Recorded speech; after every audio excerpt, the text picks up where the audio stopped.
They say love is blind, but Daisy sees everything. She's seen the ghosting, the gaslighting, and the lies, and now she's made it her mission to Daisy, stay please, single just take the forever. flowers. I got 'em Daisy especially Cooper for you. isn't just a skeptic, she's a professional hater of modern romance. While other Daisy, girls are please, dreaming of just take the flowers, flowers. I got 'em Daisy is especially busy for you. analyzing the way a man holds his fork to see if he's a narcissist. To her, every "I love you" is a potential scam, and every green flag is just a red flag in disguise, waiting for the paint to peel. She has weaponized her trauma into a digital shield. Her eyes, those sharp, almond-shaped observers, don't see a handsome man, they see a love bomber. She doesn't see a nice gesture. She sees future gaslighting.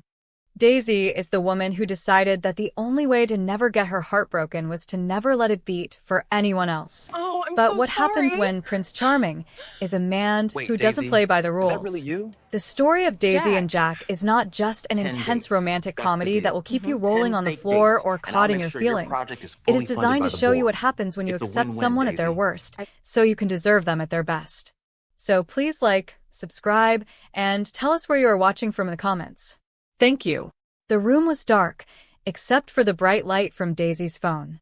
It was late at night, and Daisy was doing what she did every night, scrolling through social media. She wasn't looking at cute puppies or funny dances. She was watching dating horror stories. On her screen, a girl was crying because her boyfriend had forgotten their anniversary. Daisy swiped up. The next video was a woman explaining how her partner pretended he didn't know how to use the vacuum cleaner just so she would do all the work. Daisy sighed and shook her head. Men are just trouble, she whispered to herself. To Daisy, these videos were like warning signs.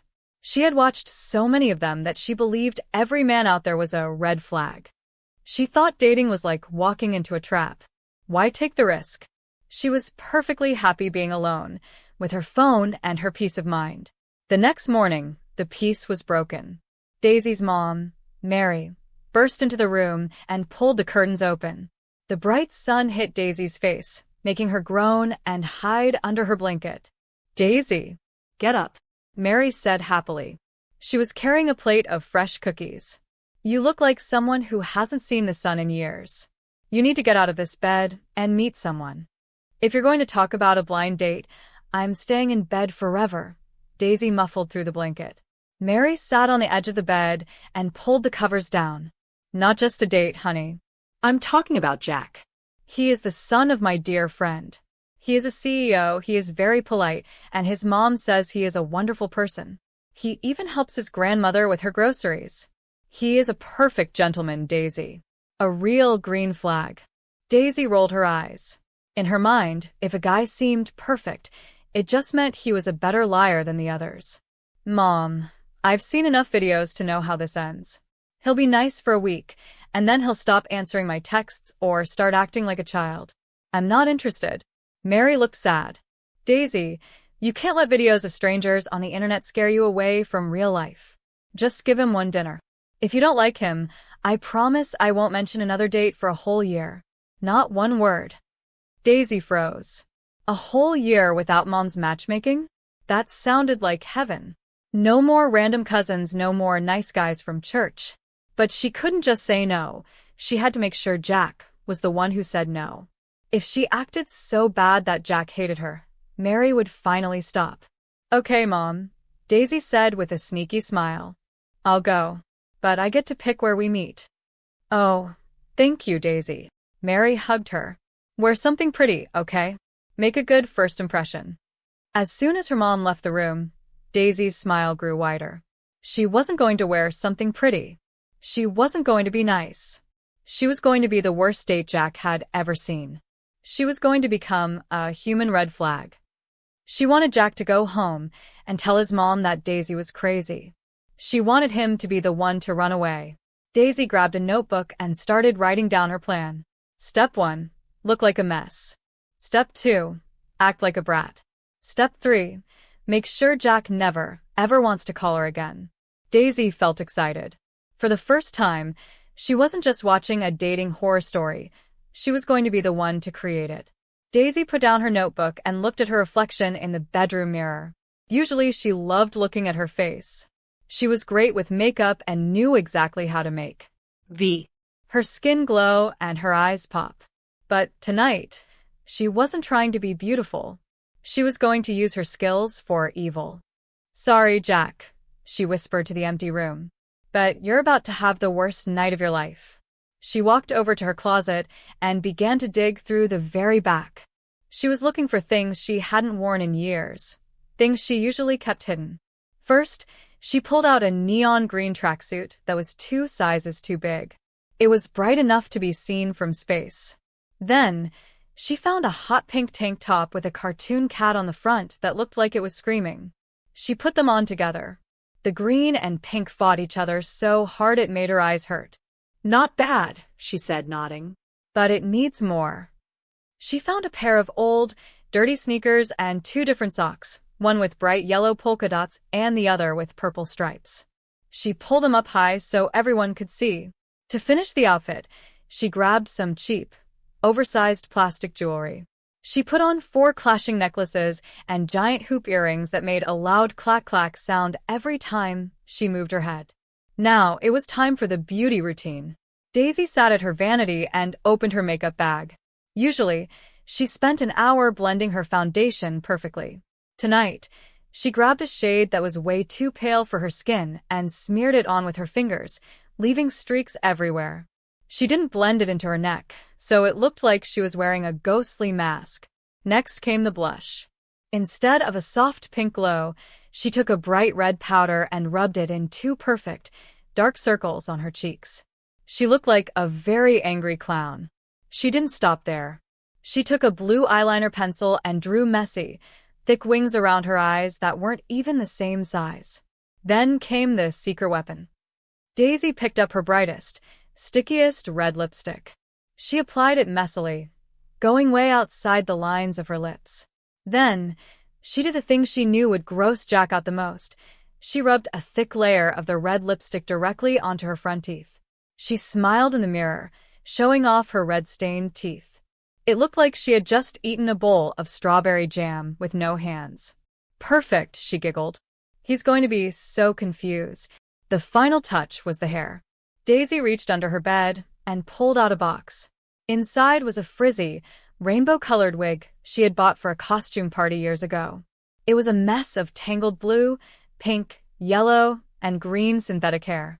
She put it on and shook her head until the hair was standing up at weird angles. It looked like a rainbow had exploded on her head. Daisy stood back and looked at the full picture. She was a walking disaster. She looked like someone who had never seen a mirror in their life. She looked loud, messy, and, most importantly, totally undateable. She thought about those videos on her phone. She thought about all the perfect girls who got their hearts broken. Well, she wasn't going to be one of them. By looking like this, she was protecting herself. If Jack hated her, it wouldn't hurt because he wasn't even meeting the real Daisy. He was meeting Disaster Daisy. She grabbed her purse, which was a lime green bag that didn't match anything, and headed for the door. She could already imagine the look on Jack's face when she walked into that fancy restaurant. She was ready. This wasn't just a date. It was her ticket to a whole year of freedom. Daisy stepped out of the taxi and stood in front of the most expensive restaurant in town. It was called the Silver Lily, a place with white curtains and waiters in fancy suits. She took a deep breath, adjusted her frizzy rainbow wig, and checked her red-stained teeth in the glass door. "Time to shine," she whispered. She pushed the door open and walked in. Clack, clack, clack.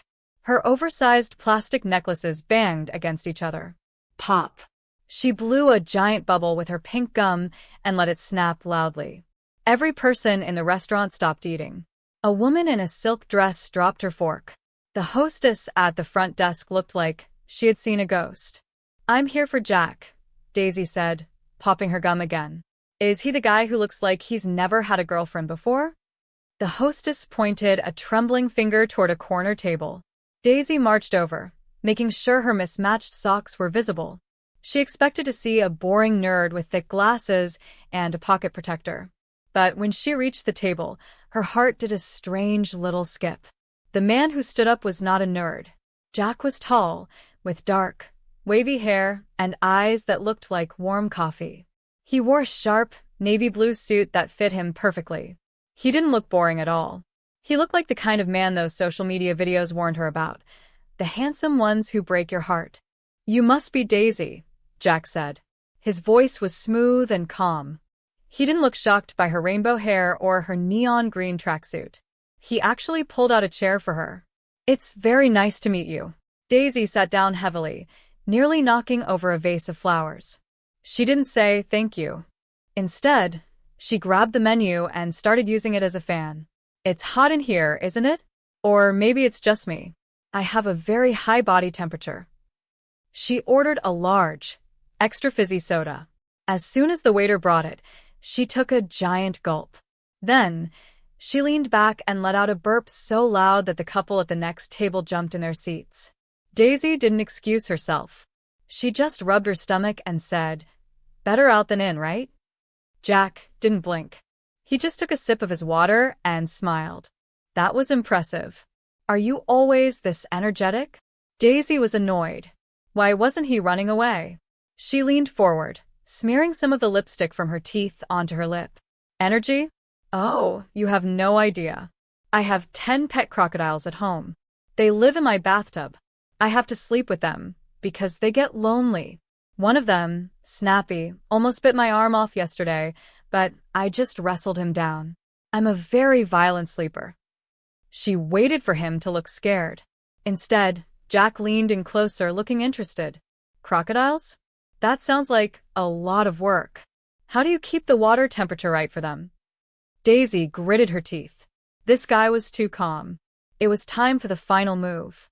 She reached down and kicked off her dirty sneakers. Earlier that day, she had rubbed her feet in some old cooking grease and dirt to make them look and smell terrible. With a big sigh, Daisy lifted her legs and plopped her feet right on the pristine white tablecloth. Her purple striped sock was inches away from Jack's bread basket. "Phew. My feet are killing me," she said, wiggling her toes. "Do you mind? These shoes are way too tight for a woman with my active lifestyle." The restaurant went silent. The manager started walking toward their table with a worried face. Daisy looked at Jack, waiting for him to finally stand up, call her crazy, and leave. But Jack didn't move. He looked at her dirty feet, then looked back at her face, and his smile actually grew wider. "Surprises," Jack said softly. "I like surprises. Tell me more about Snappy, the crocodile." Daisy stared at him, her mouth hanging open. What is wrong with this man? She thought. This wasn't going according to plan at all. Daisy went home that night feeling like a champion. She told her mom that the date was a complete nightmare, and that Jack had looked horrified.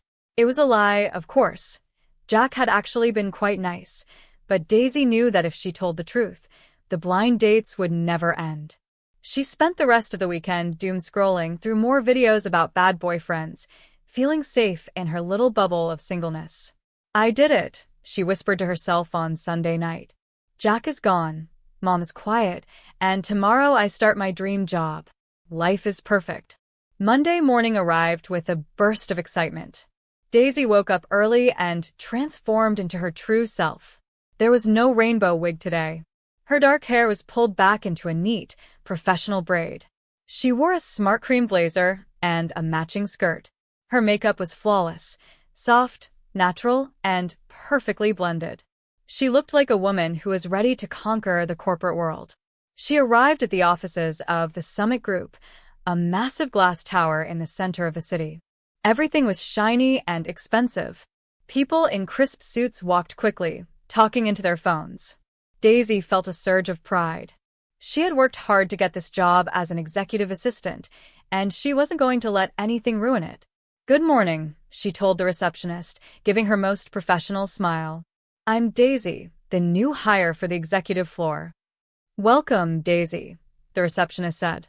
"The CEO is arriving any minute. You should head up to the top floor immediately. He likes his staff to be ready before he walks in." Daisy nodded and headed for the elevators. As she waited, she felt a little bit of those first-day jitters. To calm herself, her left foot started to tap against the marble floor. It was a nervous habit she'd had since she was a little girl. Whenever she was anxious or lying, Her foot would bounce in a fast, rhythmic beat. Tap, tap, tap, tap. The elevator doors opened, and a group of high-level managers stepped out, looking serious. Behind them, surrounded by people holding tablets and coffee cups, was the CEO.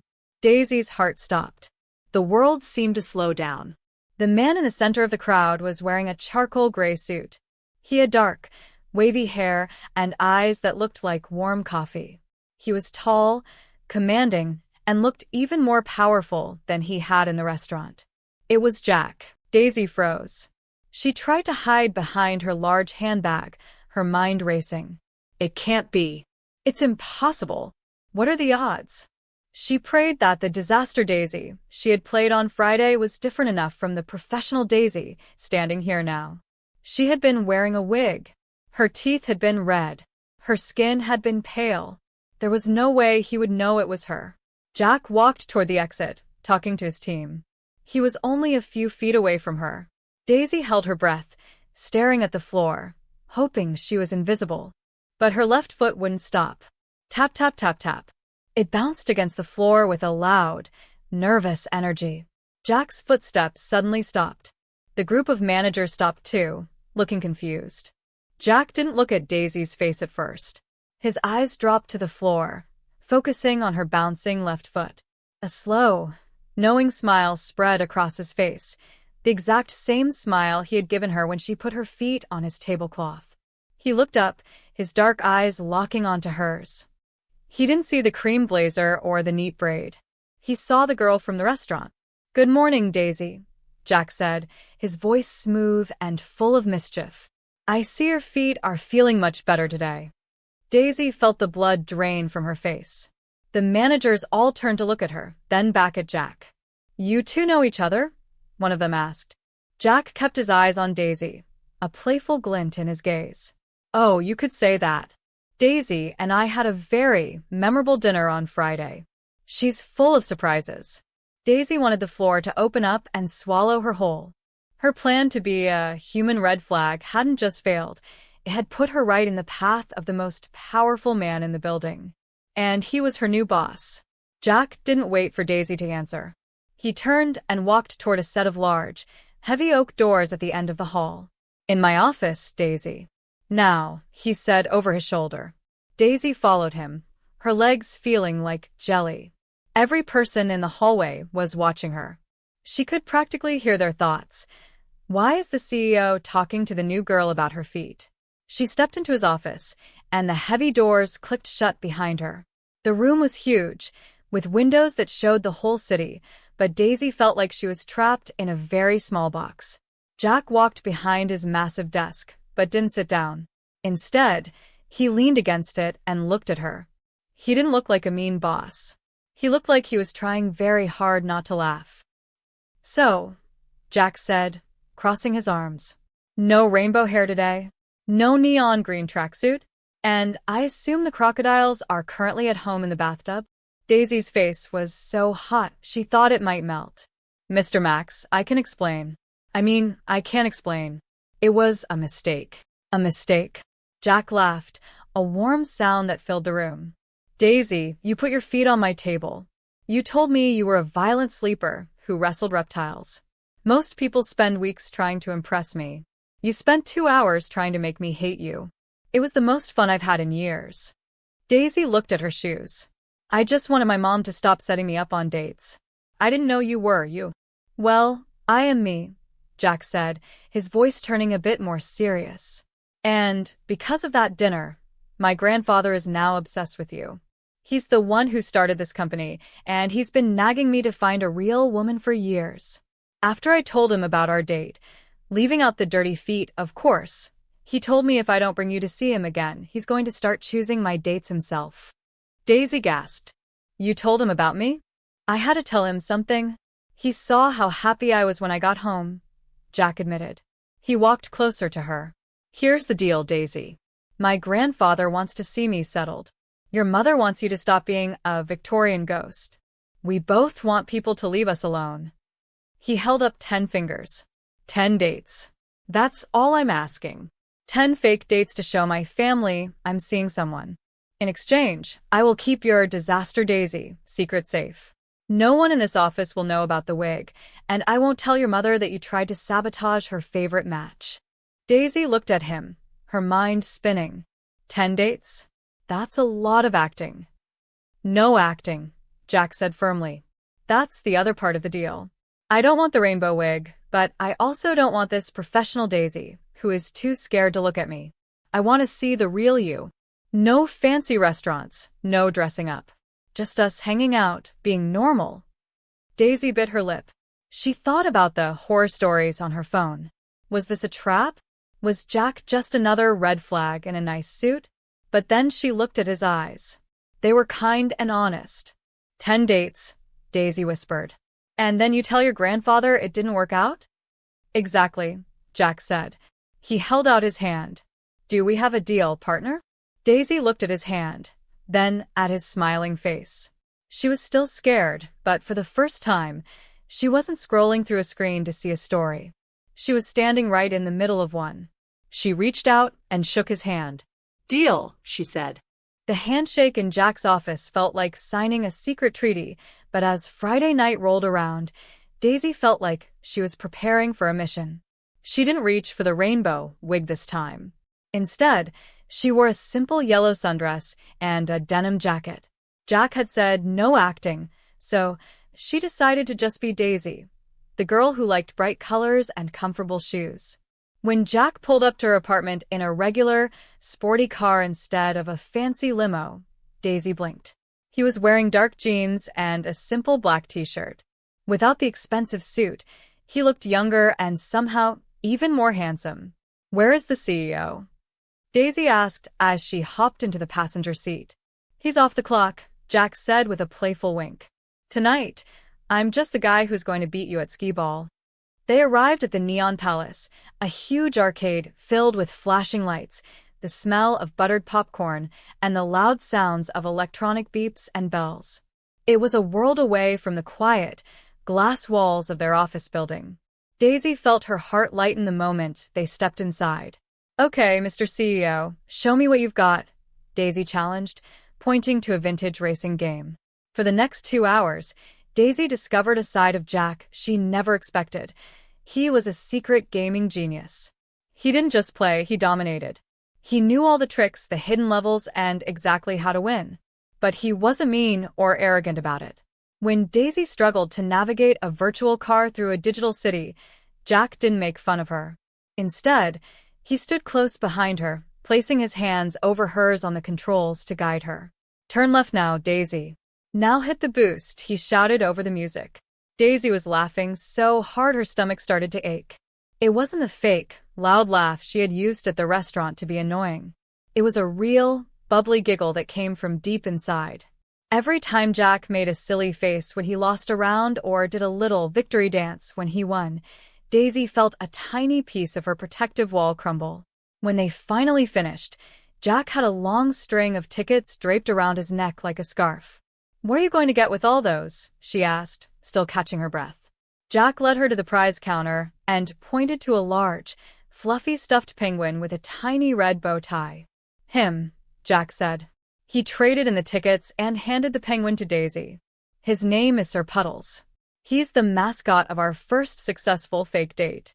Daisy hugged the soft toy, feeling a strange warmth in her chest. Afterward, they walked down the street to a late-night parlor called Scoops and Smiles. It was decorated like an old-fashioned soda shop. They ordered the Mount Everest, a massive sundae with 5 scoops of ice cream, chocolate sauce, clouds of whipped cream, and enough sprinkles to cover a small town. They sat in a red vinyl booth, sharing the giant bowl with 2 long spoons. As they talked about their favorite childhood movies and their most embarrassing moments, Daisy's mind drifted back to the videos on her phone. She thought about all those dating experts who said men were only interested in themselves. The internet stories never mentioned this. They never talked about the way a man's eyes could crinkle at the corners when he smiled, or how a simple bowl of ice cream could feel like the most romantic thing in the world. For the first time in a long time, Daisy didn't feel like she was in a dumpster fire. She felt like she was exactly where she was supposed to be. Daisy found herself looking at the calendar more than her phone. Sir Puddles, the prize from the arcade, now sat on her nightstand as a constant reminder that not every night had to be a disaster. By their fifth date, the fake part of their deal was starting to feel like a very thin veil. Daisy was no longer searching for red flag videos before bed. Instead, she was wondering what Jack would say next to make her laugh.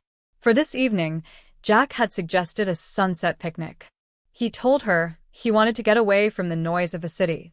He showed up at her door with a simple wicker basket and a checkered blanket. He wasn't dressed like a CEO at all. He wore a soft flannel shirt and old jeans. He looked like the kind of man who was comfortable in his own skin. They found a quiet hill in a large park, far away from the walking paths. As the sky began to turn into a beautiful canvas of pink, orange, and soft purple, Jack spread out the blanket. He had packed simple things: sandwiches, grapes, and some lemonade. "I made the sandwiches myself," Jack said, looking a little bit nervous. "I hope you like extra mayo." Daisy laughed, and it was that real, bubbly sound again. "I can handle extra mayo, Jack." As they ate, the sun began to dip behind the trees, casting long, golden shadows across the grass. The air was cool and peaceful. For a long time, they just sat in silence, watching the colors of the sky change. It was the kind of silence that didn't feel awkward. It felt safe. But Daisy's mind was still fighting a small battle. She looked down at her hands, her fingers tracing the patterns on the blanket. "Jack," she started, her voice very quiet. "Can I ask you something real?" Jack turned to her, his expression soft and attentive. "Of course, Daisy. Anything." "Why didn't you leave that first night?" Daisy asked. "I was so rude. I was a mess. Most guys would have been out the door in 5 minutes. Why did you stay?" Jack leaned back on his elbows, looking up at the fading light. "Because I could tell you were trying too hard. Nobody is naturally that much of a disaster. I was curious to see who was hiding behind that rainbow wig." Daisy sighed, finally letting the truth out. "I was so scared, Jack. I spend so much time on my phone listening to women talk about how they got their hearts broken. They found guys who seemed perfect, but it was all a lie. I decided that if I was the one who was bad first, then nobody could hurt me. I thought if I showed you every red flag at once, you'd run away, and I'd be safe in my room again." She looked at him, her eyes filling with tears. "I was terrified of being another sad story on the internet." Jack didn't laugh at her. He didn't tell her she was being dramatic. Instead, he sat up and gently took her hand. His hand was warm and strong. "Daisy, everyone is scared," Jack said softly. "I spend every day pretending to be the perfect CEO. I have to have all the answers. I can't show any weakness or people will think the company is failing. It's like wearing a heavy mask all the time. That night at the restaurant, you were the first person in years who didn't care about my title or my money. You were just you. Even when you were being a nightmare, you were the most real thing in my life." He looked directly into her eyes. "I don't want perfect, Daisy. I just want real." Daisy felt her heart skip a beat. The fake feeling of their deal was gone. In its place was a warm, glowing spark that made her breath catch. For the first time, she wasn't looking for a reason to run. She was looking for a reason to stay. As the stars began to peek out in the dark sky, Daisy realized she wasn't a Victorian ghost anymore. She was a girl who was finally ready to start a story of her own. The warm glow of the sunset picnic stayed with Daisy all through the weekend. She found herself fuming as she worked, and for the first time in years, she didn't feel the need to check her red flag apps. But when Monday morning arrived, the office felt strange. The heavy oak doors to the CEO's office remained closed. There was no smell of expensive coffee and no sound of Jack's warm laugh. "Where's Mr. Max?"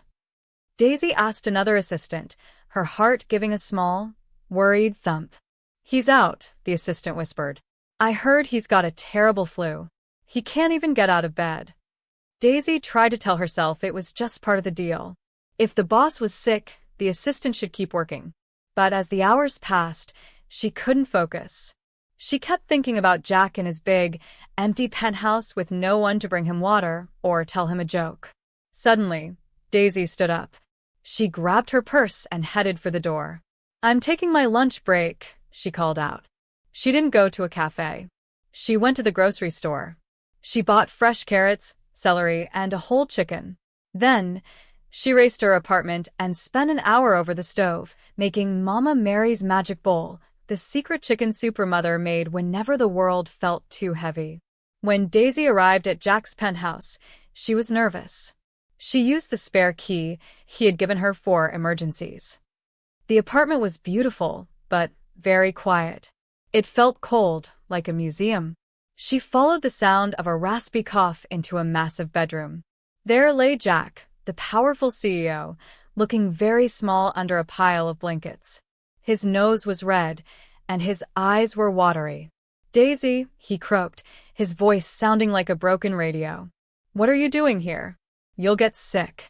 "Hush," Daisy said, setting the steaming thermos on his nightstand.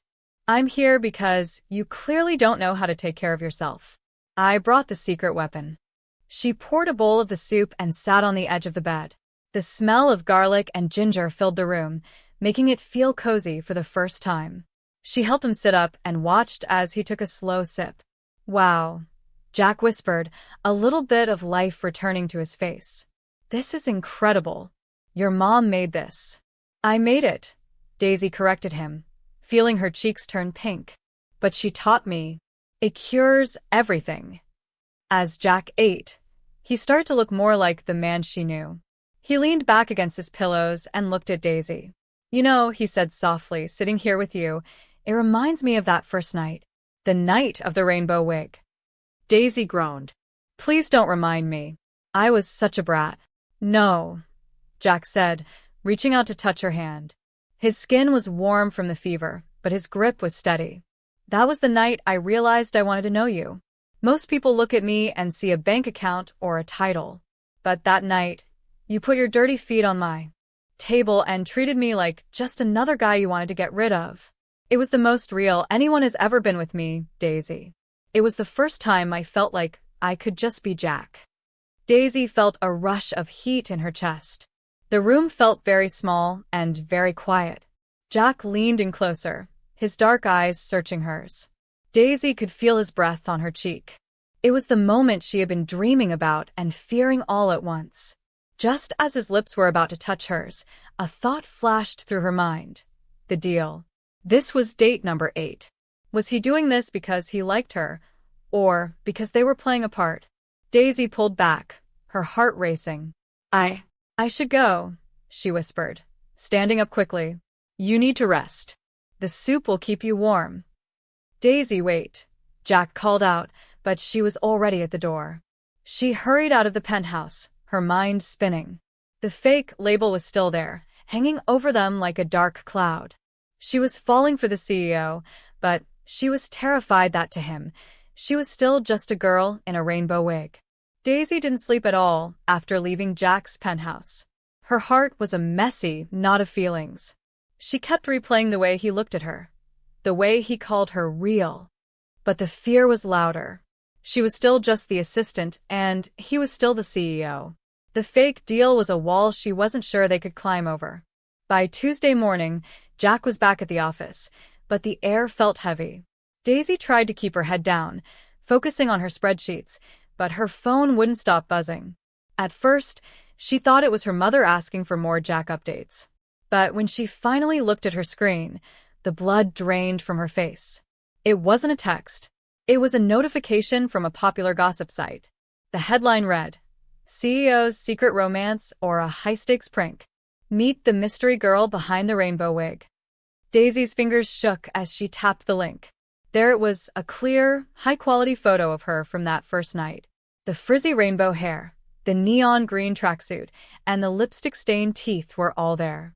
But the worst part was the second photo, her dirty, purple-striped socks resting right on the white tablecloth of the Silver Lily. Someone who had been at the restaurant that night, a jealous bystander who recognized Jack, had been watching the whole time. They hadn't just watched, they had taken pictures. And now that Daisy was being seen around town on cute dates with the city's most eligible bachelor, the bystander had decided to sell the story. The article was cruel. It called Daisy a scammer and a calculated con artist. It suggested she had dressed that way to grab Jack's attention and then trapped him into a relationship. The comments section was even worse. She looks like a clown. How did she trick a CEO? One person wrote. Definitely a gold digger. Look at those feet. Disgusting, another added. Daisy felt a wave of nausea. She looked around the office. People were whispering. Some were holding their phones and looking at her, then quickly looking away. The professional Daisy she had worked so hard to build was shattering right in front of them. Suddenly, she realized the irony. She had spent months watching storytime videos about people getting caught in lies. She had laughed at the drama. But now she was the story. She was the one being exposed. She wasn't the hero. She was the villain in a viral scandal. Daisy, can you come into my office? It was Jack's voice. He was standing by his door, looking serious. Daisy couldn't do it. She couldn't face him. She knew how this story ended in the doomscroll world. The powerful man always protects his reputation. He would say the relationship was a mistake. He would say he was tricked. He would fire her to save the company's image. I can't, Daisy whispered, her eyes filling with hot tears. She didn't wait for him to respond. She grabbed her bag and ran. She bypassed the elevators and took the stairs, her heart pounding in her ears. She ran all the way to her apartment and locked the door, sliding down to the floor in the dark hallway. She turned off her phone and threw it across the room. She felt small, embarrassed, and completely alone. She was sure that by tomorrow, Jack would have his lawyers call her. The fake deal was over, and her real heart was broken. She retreated to her bed, pulling the covers over her head, waiting for the world to forget she ever existed. The darkness of Daisy's bedroom felt like the only safe place left in the world. For 3 days, she stayed under her covers, ignoring the world. She had turned her phone off, but she could still imagine the mean comments and the laughing emojis. In her mind, the story was over. The CEO had surely moved on to find a normal girl, and the assistant was just a viral joke. She was waiting for a letter or a call from a lawyer telling her to never come back to the office. She felt like she had become the ultimate warning story, the girl who tried to play a game and lost everything. Suddenly, her bedroom door creaked open. It wasn't a lawyer. It was her mother, Mary. She wasn't carrying a Tupperware of cookies this time. She looked serious, but her eyes were kind. Daisy, honey, Mary said softly. You need to see this. I don't want to see any more news, Mom, Daisy muffled from under the blanket. I know what they're saying. Not this, Mary said, sitting on the bed. She turned on the small TV on the dresser. Jack is speaking. Daisy poked her head out from the covers. On the screen, Jack was standing at a podium in front of dozens of cameras. He looked tired, but his eyes were as sharp as ever. He looked like a man who was about to fight for something important. A reporter shouted, Mr. Max, was the woman in the photos trying to trick you? Is it true you were scammed? Jack leaned into the microphone. He didn't hesitate. Nobody tricked me, he said, his voice echoing through the speakers. The woman you see in those photos is Daisy. And yes, she showed up to our first date looking like a rainbow disaster. She did it because she was scared. She was scared that someone like me wouldn't care about the real her. She was scared because of the horror stories she saw on the internet. The room went quiet. Jack continued, but that disaster was the best thing that ever happened to me. In a world where everyone tries to be perfect, Daisy was the only person brave enough to be messy. She taught me how to laugh again. She taught me that being a CEO doesn't mean I have to be a robot. He looked directly into the camera, and Daisy felt like he was looking right into her bedroom. The media calls her a red flag, but to me, she is the biggest green flag I've ever seen. I don't care about the wig or the photos.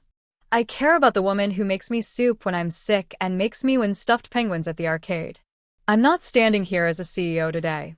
I'm standing here as a man who is head over heels in love with Daisy. Daisy's breath hitched. Tears were streaming down her face, but they weren't sad tears. They were warm and happy. She realized that Jack hadn't run away to save his reputation. He had used his reputation to save her. A few minutes later, there was a loud knock at her front door. Daisy didn't wait for her mom to get it. She ran out of her room, her heart pounding with joy. She threw the door open, and there he was. Jack was still in his press conference suit, looking a little out of breath. "You said you wanted a real story," Jack said, smiling that warm, coffee-eyed smile. "Is this real enough for you?" Daisy didn't say a word. She threw her arms around his neck and kissed him, right there in the hallway. She realized that the doomscroll videos were wrong. Not every story ends in a mess.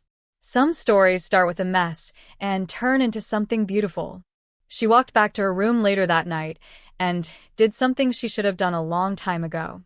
She picked up her phone, went to her dating horror stories folder, and hit delete. She didn't need to watch other people's bad stories anymore. She was too busy living her own green flag romance. And just like that, the woman who knew every red flag in the book found the one thing she couldn't categorize, a love that was real. Daisy learned that while the internet is full of warnings, life is full of wonders, if only you're brave enough to look up from your screen. So, before you swipe up on that next dating disaster video, ask yourself, are you looking for a reason to leave, or are you ready for a reason to stay? The moral lessons of this story are: vulnerability is the ultimate green flag. Daisy spent her life building walls out of other people's horror stories. She learned that self-sabotage isn't protection, it's a prison. True strength isn't being undateable, it's being brave enough to be seen, even when you're a rainbow disaster. The algorithm is not your heart. Social media is designed to show you what you fear. If you look for red flags, you will find them everywhere. Daisy's journey teaches us that real-world evidence, like a man making you soup or letting you win at skee-ball, carries more weight than a 60-second viral video. Deserving the best by navigating the worst. As our hook mentioned, the most intense romances are born when two people see each other's messy side and choose to stay. Jack didn't fall for the professional assistant version of Daisy. He fell for the girl who was honest enough to be a nightmare. Thank you so much for watching the story of Daisy and Jack. If you enjoyed this journey from judgment to joy, make sure to hit that like button and subscribe to our channel for more tales of love, lessons, and life. And before you go, tell us in the comments, where are you watching from today? We love hearing from our global family. Until next time, stay beautiful, stay brave, and keep living your own best story. Bye for now.